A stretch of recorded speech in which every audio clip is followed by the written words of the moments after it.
কলাইয়ের ডাল করবো। কলাইয়ের ডালটা কিনে আনার পরে আরেকটু ভেজে নিয়েছি, নিয়ে ধুয়ে নিতে দেবো। প্রেসার কুকারে জল দিয়েছি, আর মূলোটা একটু পরে দেবো। 3-4টে সিটি দেওয়ার পরে মূলোটা দেবো।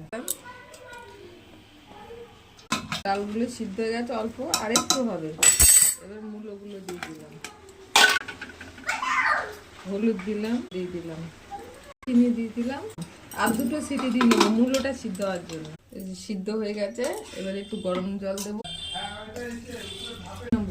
কড়াইতে ফোটাতে দিয়েছি, শুকনো লঙ্কা দিয়েছি, মৌরি ফোড়নে দিলাম, আদা দিলাম, তেজপাতা,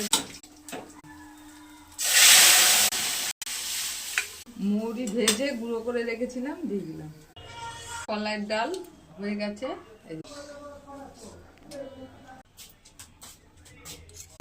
হলুদের ডাল হয়ে গেছে।